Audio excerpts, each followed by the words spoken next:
Welcome back to Service to School Stories. I'm your host, Sydney Mathis, Director of Student Success here at Service to School. As a former college admissions officer and the spouse of an active duty service member, I'm excited to dig into topics within the higher education landscape as it relates to veterans and transitioning service members. Let's dig in. Today, I'm joined by Terren Wise. Terren is a recent Service to School applicant who just went through the college admissions process with us.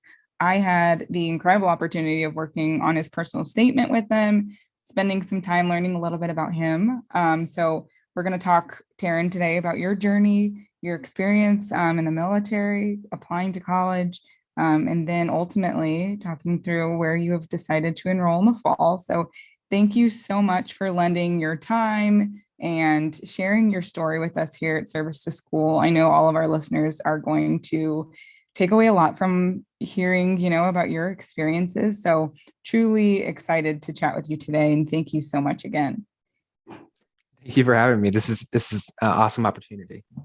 Absolutely. So we'll dig right in. Terren, tell us a little bit about who you are, your backstory, and what has brought you to, the college application process today. Absolutely. So I'm Terren Wise. I got out in May of 2021 from the Navy. Spent 8.5 years on submarines. So my job was a nuclear mechanic, specifically called an ELT, engineering laboratory technician. So basically what I did was help maintain the chemistry for the reactor for the submarine, and then monitor some of the radiological aspects of the reactor as well. Which is such a huge responsibility. It sounds a lot cooler than it probably is. I swear. I did a lot of cleaning. And learning. So, but yeah, so I'm from Minnesota. You probably heard it as I said that. Yes. I grew up there for a while. And, I think a story that a lot of people can relate to is I got out of high school and I didn't really know what I wanted to do with my life, but everyone goes to college. So I figured I should go to college too. So I went to University of Minnesota and I did not do well. I had a hard time trying to figure out what to do, make friends, connect with anybody. How do you really know what to do when you're 18 years old for the rest of your life? Yeah. So after that, I did not do as well as one would hope. But then the Navy was an option. And they said, you can travel and see the world. And that sounded great to me. So talked to the recruiter and January 2013, I headed out to boot camp. So how did you go from University of Minnesota to finding or connecting with a recruiter? So my mom was in the Navy for a short time before she got pregnant with me. So she'd always told me that the military is an option. I never really considered the military because I didn't, know really anybody that was in the military. My mom was in for a few months, but outside of that, I didn't really know anybody in the military. So when she said, look into the Navy, one, I didn't want to because I can't swim. So I figured that would be the first disqualifying factor. But the Navy gave an opportunity to, train me in something that was challenging. And when they told me that there was this program called the nuclear program, I thought that sounded cool. I didn't know anything about it. And it took me a long time to figure out what it exactly entailed. But really doing anything that seems more challenging is something I've loved exploring my entire life. Yeah. Well, I imagine going from, what did you study at Minnesota? I studied human resource management and marketing. So a big pivot. Big difference. Did you ever think that you would end up in like an engineering field when you first, kind of were like, okay, yeah, tell me a little bit more about what this nuclear field is? No. So it feel really overwhelming, I imagine. My recruiter, and granted, he didn't know too much about the program, but he told me that there's this nuke program. I don't really know what it's about, but it sounds challenging. That's the gist of everything I got about the nuclear program. And so I went in pretty blind for a long time, until I got out of boot camp into A school in Charleston. So then I really started learning, like, this is not just like an easy job. Like, there's a lot of responsibility, as with every job in the military, but Absolutely. A lot of pressure. A lot of responsibility. And can you talk to us a little bit about the types of either like classes, like content topics that you went through in in South Carolina? Absolutely. So the training was, there's a what they call an A school, and then they had power school, and then prototype in New York. So we started in the basic level. So I was a mechanic. So we talked about, this is this tool, this is how to use it. And then we kind of progressed into lube oil purifiers to fixing valves and manipulations like that. And then we started jumping into electrical engineering, reactor dynamics, chemistry, material science. So it was a you're drinking out of a fire hose. I think that people Yeah, say. accurate. Because I think about so often, and we'll talk a little bit down the road about the vet link addendum and applying to some of our partner schools, but I think that's a blind spot that college admissions has and refuses to acknowledge that that training is, I mean, leaps and bounds beyond what most high school students are approaching the college admissions process with. And to be able to say that you've gone to those trainings, you've done that work, I mean, gosh, you're not throwing a 16-year-old in, in that in this topic. So that's one thing that I know we have conversations with here at Service to School with our admissions colleagues when we're like, look at some of the classes that some of our, applicants have taken during the military. To just think that you were doing, calc, chem, physics in your job without having gone to college for that is just incredibly impressive. Yeah, it was. And especially the fact that the people that I was going through schooling with, I felt like I was behind because when I joined, I was 21. I had already, started my quote adult life, but I was surrounded with people who were 18, 19, 20. I had people that were 23, 24, 25, and we're all starting out in the beginning. It was kind of nice because we started at the same level. And for the most part, people don't have a base knowledge in nuclear power for the Yeah, most part. for the most So part. Yeah, solid. That's safe to say. it was kind of nice how we all went through that together. Absolutely. And at what point were you thinking, I'm going to get out and go back to college? When I was in the Navy, I think most people will agree with this, that you really love the people. Sometimes the job is not the best. You miss a lot of big times, like uh, weddings or anniversaries or birthdays and everything like that. But the one thing that really connects you is the people that you're there with, that you're there on Christmas night with, you're out to sea with, for New Year's and all that stuff. So I really missed that, but I knew that I couldn't do that the rest of my life. Um, I gave 8.5 years to the Navy, and I needed to do something for myself. And I didn't really know what that meant, but I knew I wanted to go and try it. So, and I think that the biggest thing that I hear people say is, I don't want to leave the military because it's secure. But sometimes you're gonna have to just take that leap out, just to kind of figure out what you want and who you are and what the next steps are. So that was my thought process on that. So talking a little bit about how we're missing those opportunities with family and friends. Was the thought of getting out, how did you process that? When I got out of the military, I was met with a lot of, uh, are you sure you want to get out? Are you sure you're going to start over? You're going to be the old man starting over.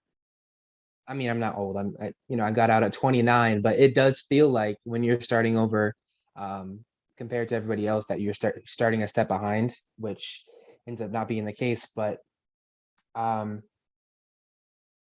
one big thing I noticed was that everyone who kept telling me, like, you should just keep re-enlisting, you should just stay in, those are all the same people that have never tried getting out.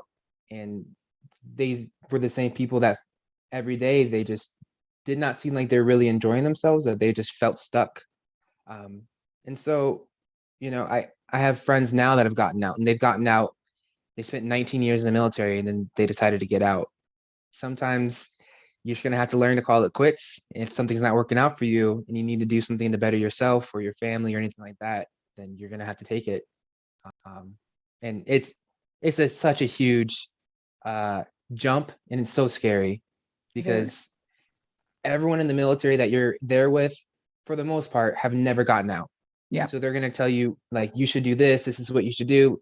But no one knows until They you don't know go the through other it. side. Exactly. Right, right. Um, and did you ever think you would go back to University of Minnesota? So one thing that the Navy specifically taught me was that there's so many other places to live and so many places to check out. So, I went to Charleston, I was in Norfolk, I was in Georgia, I was in New York. I didn't want to go back. I wanted to go somewhere new because um, while I was in the service, I was able to go over to Europe, to the Middle East, and the world's a huge place. And being stuck in the same place for my entire life just didn't seem like it would have helped. So the University of Minnesota is a great school, but I was just ready for a new challenge. Sure. And then when you and I had the chance to connect, you were in Virginia, correct? Yes. Yes, studying at Northern Virginia Community College. Yes. All right. So how did you end up there? So when I first got out, I applied to lots of schools. I had 11 schools that I applied to. How did you Um, decide those 11 schools? so when I first got out, I really was interested in engineering. And that was a passion that the Navy instilled with me. And I looked up on the internet best engineering schools, knowing that I probably wasn't going to be getting into them. I hadn't taken the ACT because it was not required during COVID. But I figured I had a pretty good job in the military. I, did well. So maybe that will push me into some of these schools. So I applied to a couple high up schools like Princeton, Brown, that I knew there's no way I'm going to get into those kind of schools. Then I applied to some schools like Vanderbilt, College of Charleston, and then like Old Dominion University, the places where I knew other previous military members went through. But when I received 11 rejections out of 11 schools applied to, um, it was a very humbling experience, and I had to take a step back because during my time processing out of the Navy, I never really thought that I would not get to that next step. So I decided to go to community college to, at least keep making progress. And Northern Virginia Community College is a great community college, and there's a strong military support up in the DMV area. So it was a perfect transition. Yeah, and so smart of you to see the opportunity presented to you there, right? Because I think it's incredibly discouraging when deny after deny after deny, to just be like, okay, well maybe, college isn't for me. Right. But instead of, taking that route and kind of shutting down the experience, you forged ahead and said, nope, I'm going to go to community college, and kind of reevaluate, take a step back, and kind of start this process all over again. And is that when you found service to school? So I actually found service to school and Warrior Scholar Project because I didn't know what to do. So I called, I think I called MIT, Brown. I called some of these top schools and asked them, hey, I'm a transitioning service member. What can I do to, be more appealing? And they said, look into these programs that we have, service to school, Warrior Scholar Project, like take advantage of these resources. And so I went on the website because I figured, could take as much help as I can get. And that's when I first discovered service to school. Yeah. And did you have the opportunity to attend a WSP Warrior Scholar Project bootcamp? I did. So in 2021, I was a 2-week humanities STEM course, which was great because I thought I knew how to study.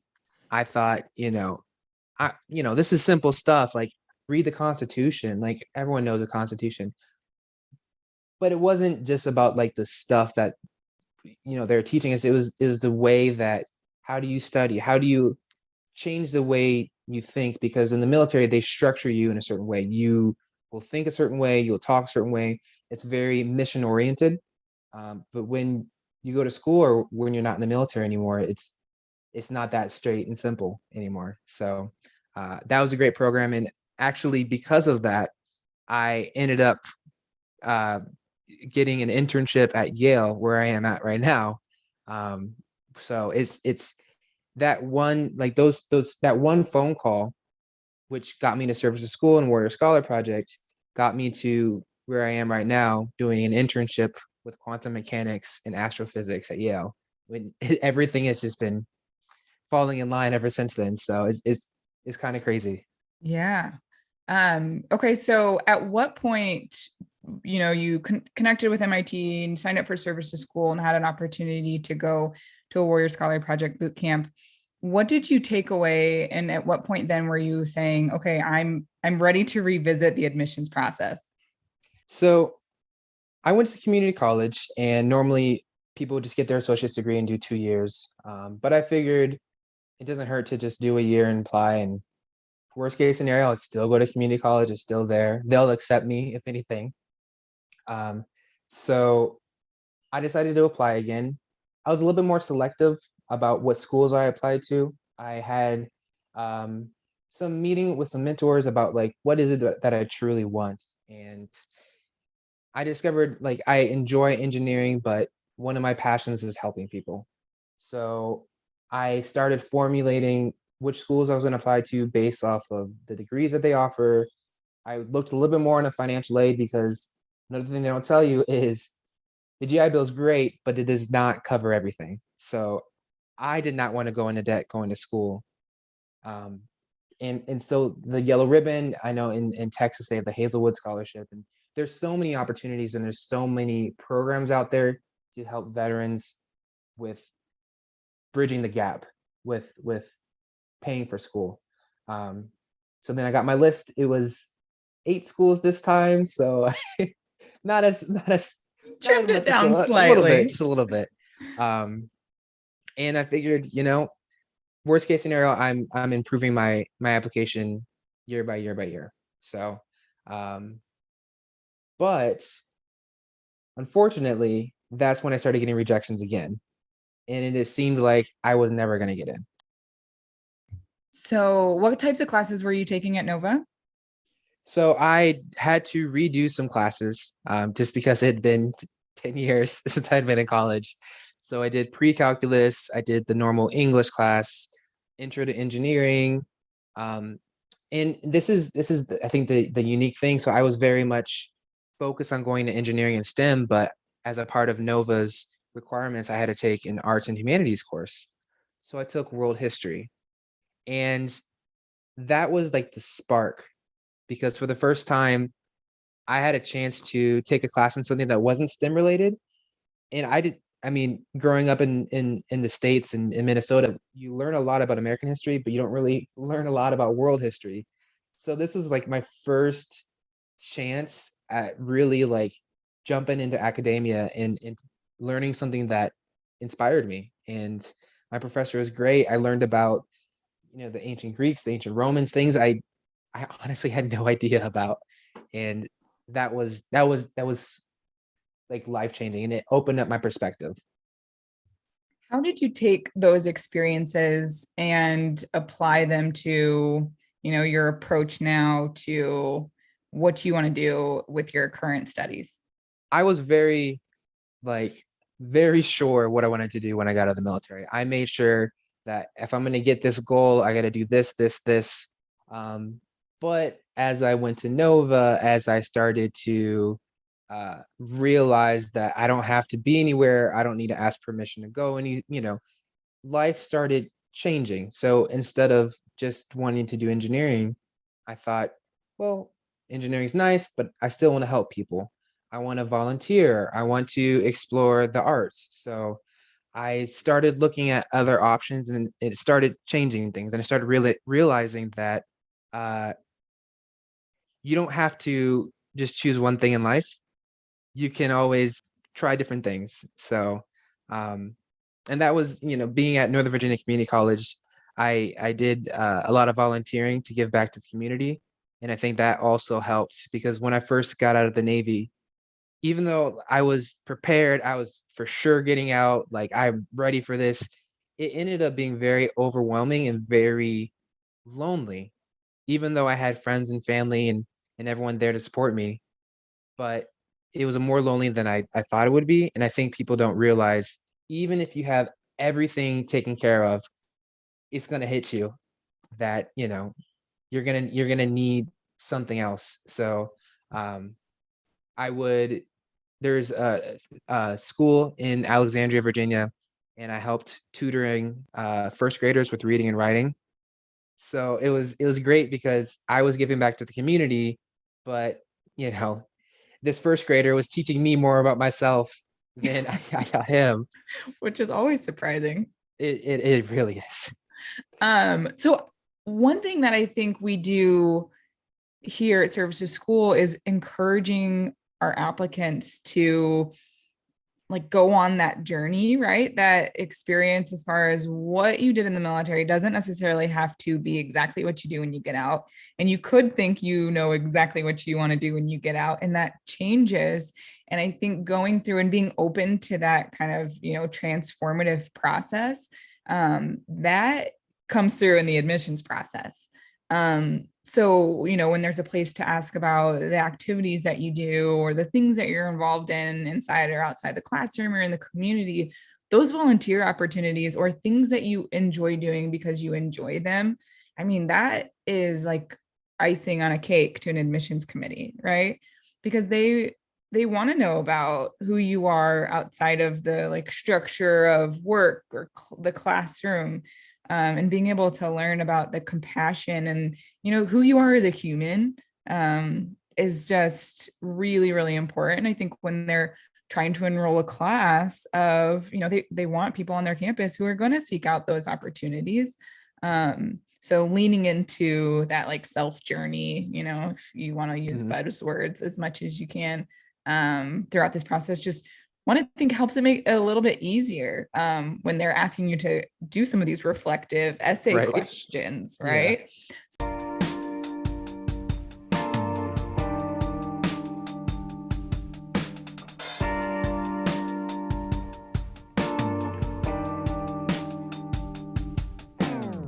Let's talk a little bit about your essays. What was the most surprising part to you about writing the college essays?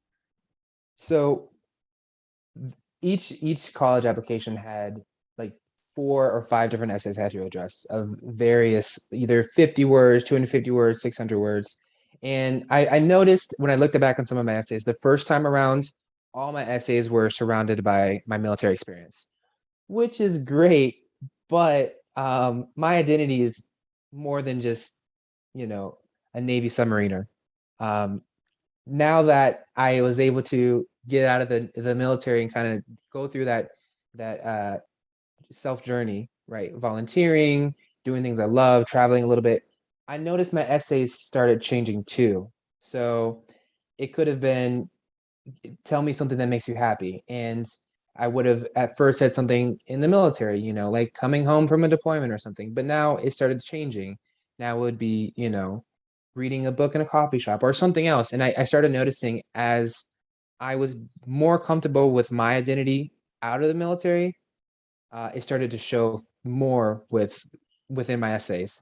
So that was like the big difference between the essays, but it was great because now I had a new perspective at my essays for each college application, and they were kind of fun. So Yeah. it was the first chance to where someone asked you like to talk about you, Yep. and just they just were interested in you. So as an individual, you're not a number, it's just you. So the essays were challenging because you have to figure out like how to brag about yourself Mm-hmm. in a way that one makes sense, but two, like you don't want to be like too showy about anything too. And it's hard Yeah. because everyone Striking in that balance. yeah, Yeah, everyone in the absolutely. military feels like what we do is like when people say thank you for your service, you're like, yeah, you don't really you feel awkward. You feel like you shouldn't brag because you're just doing your job. Like a lot of people aren't not a lot of people are doing it as much for the patriotism as much as they used to. A lot of people are Mhm. doing it because they need insurance, because they need Oh a yeah. job, because they need to pay for college. So Mhm. it it was a weird transition, but it was fun to write the essays after discovering more about myself. Yeah. And I think that you and I talked about this when we were working on your essays, using your essays as the part of the application where you get to share as much as you can about yourself, right? Like the college application is kind of it's a template, and you want to be able to use that template to the best of your advantage. So by answering the essay questions and using each opportunity to share new information about who you are and what you like, and what has brought you now to this point in your life, is just one of the best tips that I could give to any applicant. Is utilize the application to the benefit of sharing your full story. And for some people, that might be every story they have is military related, but for other people, it's a great opportunity to like pull back those layers and truly show them who you are, outside of the uniform. So I think that, you being able to recognize that in your applications, is definitely just a great, indication to the like self journey that you went on, which you know you'll continue to grow throughout your college experience. And I imagine in 10 years, you'll look back on your applications and be like, what did I write in those essays? I remember doing that for grad school too. And I'm like, gosh, these were bad. But it's a point in your life, it's a, they talk about that. What is it? That saying, like your life is a line, not a dot.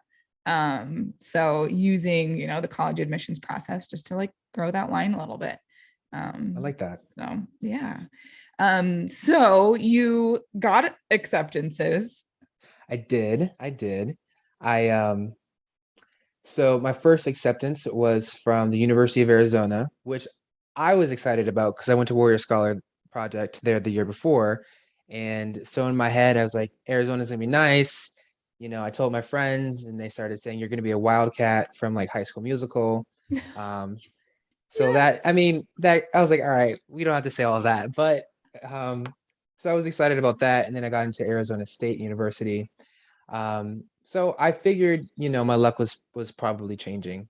But then I was still getting the rejections like Northwestern, Vanderbilt. So it was surprising and I was happy, but it was like, okay, I'm happy, but I was very accepting of the fact that I was gonna go to the University of Arizona. The weather's gonna be, Real gorgeous. nice. Scared of scorpions, but I'm sure I would have managed. Figure it out. Yeah. So you are attending where in the fall? So, one of my last acceptances, which was, I thought it was wrong because I opened it up and it was from Brown University and it said congratulations, and I thought that's a rude way to reject someone, like and then I read it and it said congratulations, we would love to have you part of Brown University, and I kept thinking like, did they send this to the wrong person? Because there's no way. Like Brown is like a top school, and was I always thought it was just way out of reach because it's an Ivy League. I always thought like there's no way I can get in there. They didn't put the wrong name down, I guess. I mean, so far it's so good. Yes, so far they're still going to allow you to come. Yeah, so far.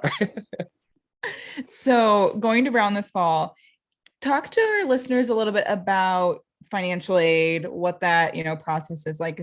I know Brown has their own specific veteran application. Like, what was that admissions process like working through the Brown app and now accepting that offer as a student veteran?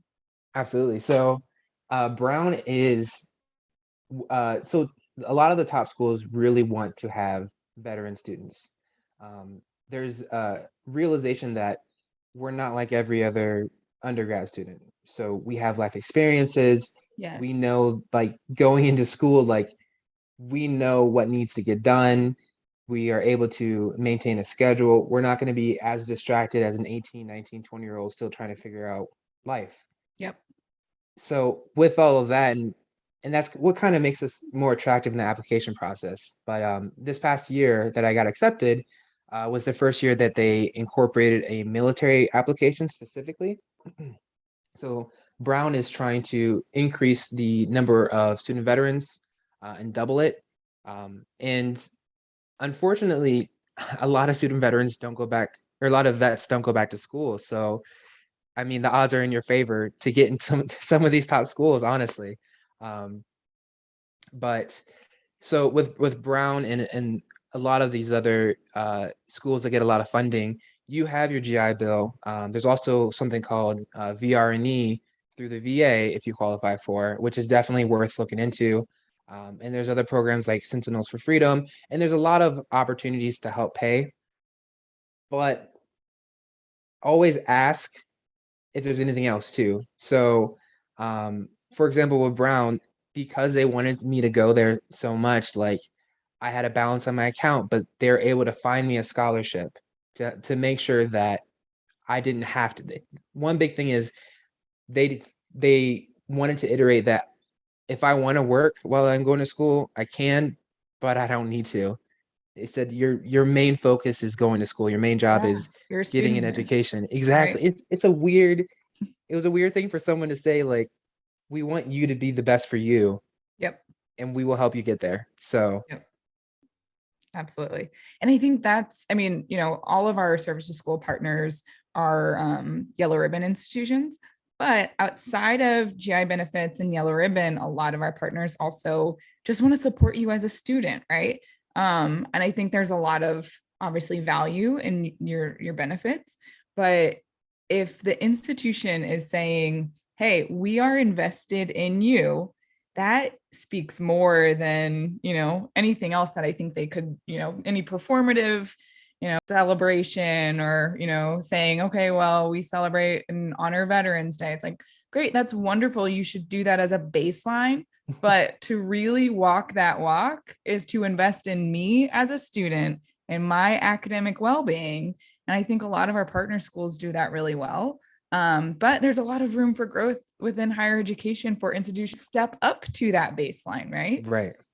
And I think you can go to school and remove any stress or concern about how am I going to pay for my books this semester, or like you said, that hold on your account because you have some outstanding balance and now that's holding up transcripts or registering for the next semester. It's just like, Right. can't More I just stress. come here and just like, I already have to study a lot. I already have these final exams, to Yep. just be able to remove those and to just say, nope, I'm here. They want me here and I'm going to be successful here and I can be successful here. Oh, it's got to be freeing. And not only is that like a unique to Brown thing, but like even when I got accepted to the University of Arizona and Arizona State, like they would reach out to me, they would offer me support too. And it's great that no matter where you go, there's some kind of veteran community, either small or large, but they're all willing to help you either with figuring out finances, figuring out, hey, do you need somewhere to move? Like if you're ever in the area, can we, let me give you a tour. And that's with every school. Yeah. So that I've applied to. And that's the greatest thing. Brown is this, there's no scorpions at Brown that I know of. So it's a little better in that regards. Yeah. Yeah. Um, as we wrap up, looking backwards for a service member who's considering getting out, maybe they are, 2 years out or 1 year out, what would you recommend that they start doing now, just from your experience? And then for service members who are in the current admissions process or about to be applying, what is your advice for them as well? For those that are still in, I would say make sure to take advantage of all the things that the military has to offer. So if there's a school that you've always wanted to go to, take advantage of that. Take advantage of the military has a lot of hidden gems that don't really get promoted, either about certifications, schooling. There's even like I believe opportunities to learn a different language while you're in the service. So taking advantage of those while you still have active duty benefits is very important, as well as make sure to think about your finances before you get out. So many people I know really want to get out, but they've spent all their money, so now they're going to have to reenlist again and again and again and again and again. So make sure you're putting money aside so that when you do get out of the military, you have some kind of support. And for those that are already in the process, and I have to reiterate this point, like, do not just use your same personal statement for every single school.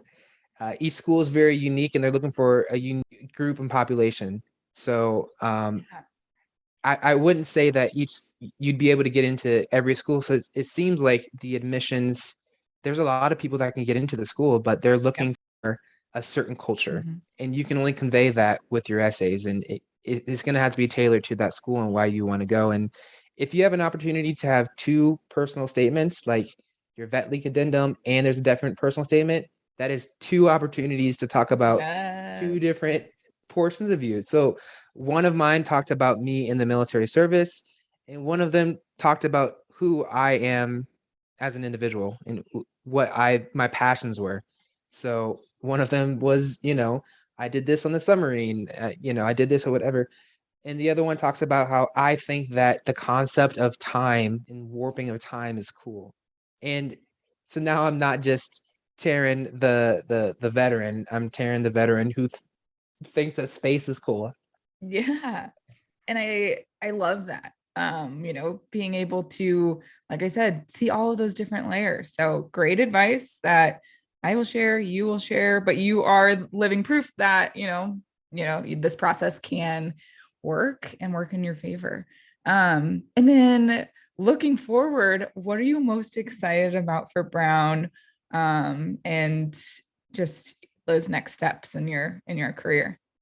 So I don't know if everybody knows about Brown, but Brown has this thing that kind of makes them famous is the open curriculum.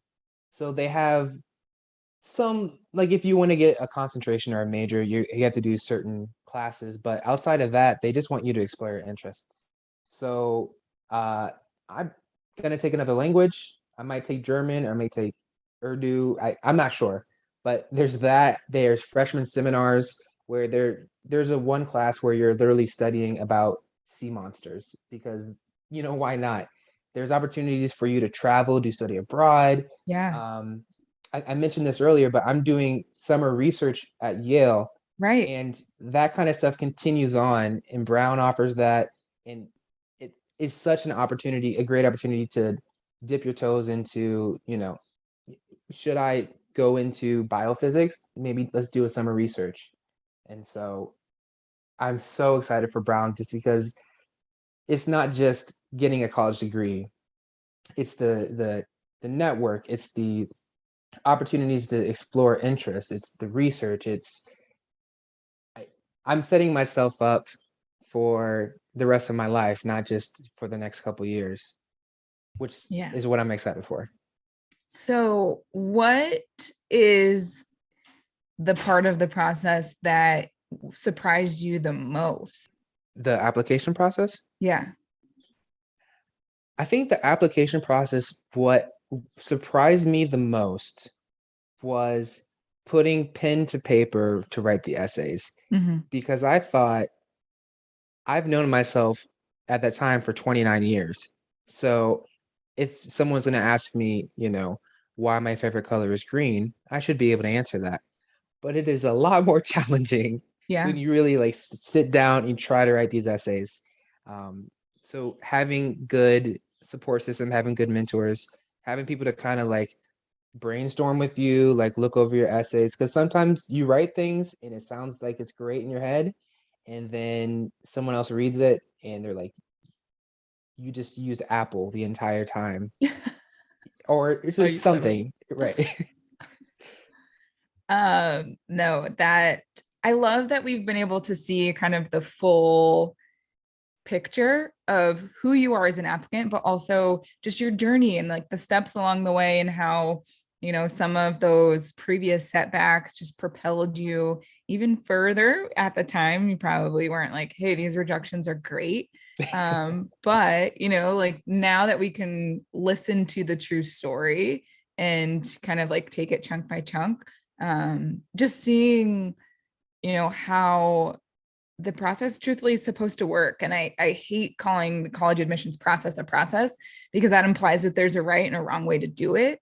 And I think the first time you probably felt like this is the wrong way to do it, right? And now I need to figure out like what to do different next time. But the end of it, you can walk away and be like, it worked out. And the way I thought was the right way to do it maybe wasn't, right? So, and that's where the word process kind of gets lost. But I would encourage our listeners to take a lot from your experience, and that sometimes those failures aren't doors closing, but just redirections, and to lean on the resources that are available to you, right? Sign up for Service to School, sign up for Warrior Scholar Project, put yourself out there, connect with people in the admissions offices at the schools that you want to go to.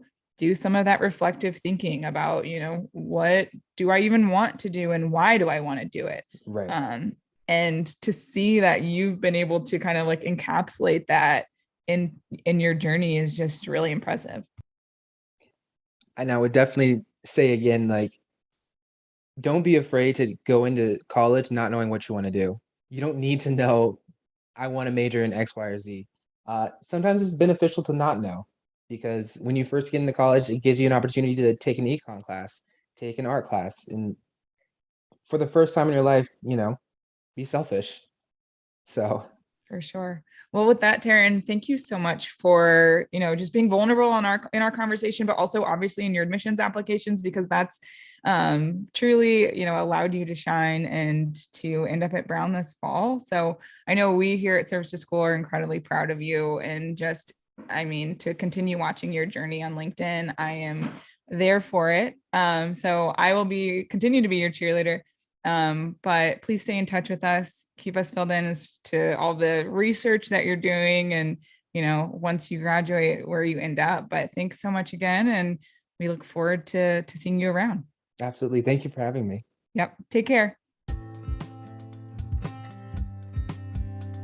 That's it for this episode.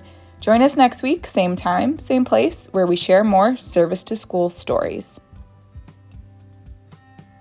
Service to School Stories is hosted by Sydney Mathis, the Director of Student Success, and produced by Amanda DeBias, the Director of Communication at Service to School. Service to School is a 501c3 nonprofit providing free college admission support to transitioning service members and veterans. Join us next time and follow us for more on all of your favorite social media platforms.